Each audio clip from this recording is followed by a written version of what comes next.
अभी हाल ही में जो माननीय सुप्रीम कोर्ट का निर्णय आया, SC ST कैटेगरी में भी अब सब कैटेगरी बनाई जा सकती है, ये वास्तव में स्वागत योग्य है। मैं भी एक BC व्यक्ति हूँ, जो BC कैटेगरी में मैं आता हूँ, लेकिन सेंटर में हम लोग जनरल में आते हैं। जाटों को जनरल में लिया गया है सेंट्रल लिस्ट में। तो मैं रिजर्वेशन के खिलाफ हूँ, मैं रिजर्वेशन को सही नहीं मानता। रिजर्वेशन देखिए, केवल शिक्षा देने के लिए होना चाहिए। किसी व्यक्ति को फीस नहीं है, उसकी किताब अवेलेबल होनी चाहिए।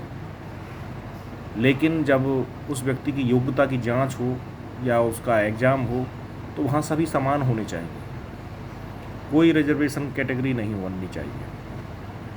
उनको छूट दें आप तो उनके आर्थिक भरण पोषण के लिए दें, लेकिन ये नहीं है कि उसने शिक्षा में भी रिजर्वेशन ले लिया, फिर उसके बाद सर्विस में भी रिजर्वेशन ले लिया, फिर उसने वहाँ प्रमोशन में भी रिजर्वेशन ले लिया। ये जो पूरी लाइफ हमारी रिजर्वेशन में बनती है, ये क्वालिटी को गिराती है और मैं इसके सख्त खिलाफ हूँ। और भारत जैसे देश में तो बिल्कुल ही नहीं होना चाहिए, क्योंकि भारत में आज क्वालिटी की सबसे अधिक ज़रूरत है।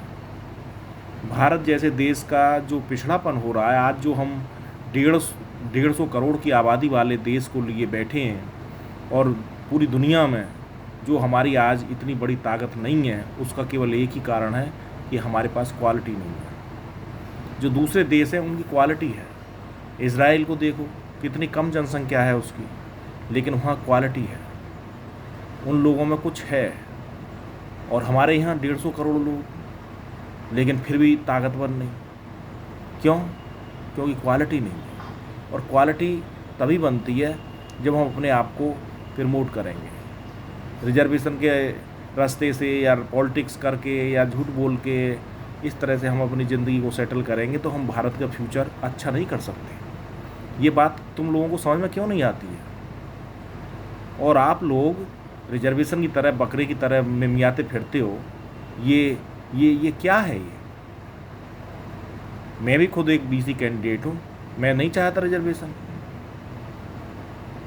आप लेकिन हमें कॉलम भरना पड़ता है। जब हमारे BC हैं, हम BC में गिने जाते हैं, कोई भी हम फार्म डालेंगे हमें BC लिखना पड़ेगा।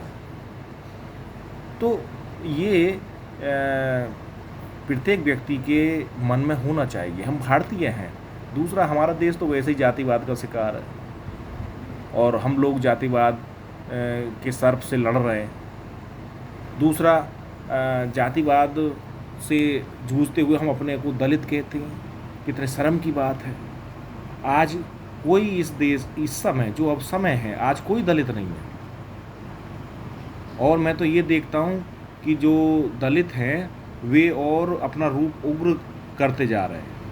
मैं खुद प्रैक्टिकल देखता हूँ मैं तो ये। तो आप इन चीज़ों को क्यों नहीं समझते? हमारे यहाँ वो समय नहीं है, वो समय पहले था। कुओं से पानी नहीं भरने दिया या ऐसा, वो बहुत पहले की बात है। आज वो ऐसा सिस्टम मैं नहीं समझता। कोई गांव होगा ऐसा, कोई भारत में, लेकिन ऐसा कुछ नहीं है। कहीं कोई छोटी मोटी घटना हो जाती है, लेकिन अब ऐसा कुछ नहीं है। तो हमें ये सब बातों से ऊपर उठना पड़ेगा। और मैं तो सरकार से ये आग्रह करता हूँ कि UCC को जितना जल्दी से जल्दी लागू किया जाए उतना ही अच्छा है। हम सब भारतीय हैं, हम में कोई दलित नहीं है, कोई पिछड़ा नहीं है, सब हम समान हैं और सब भारतीय हैं।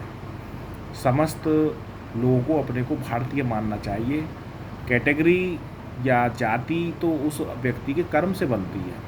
हम लोहार का काम करेंगे, लोहार हो जाएंगे। दूध का काम करेंगे, दूधिया बन जाएंगे। डॉक्टर का काम करेंगे, डॉक्टर बन जाएंगे। इंजीनियर का काम करेंगे, इंजीनियर बन जाएंगे। जो हमारा वर्क है, जो हमारा काम है, जिसके लिए हम अपने कर्म से अपने जीवन को काटते हैं, वही हमारी जाति बन जाती है। ये हम लोगों को पढ़ाना भी चाहिए। शिक्षा को इस तरह से कैटेगरी के रूप में जो बांटा गया है हमारे देश में, ये बहुत पहली व्यवस्था थी, आज की व्यवस्था नहीं है। जब हम देश आज़ाद हुआ तो उस समय की व्यवस्था नहीं है ये। देश आज़ाद होते वक्त ये कैटेगरी ही समाप्त कर देनी चाहिए थी।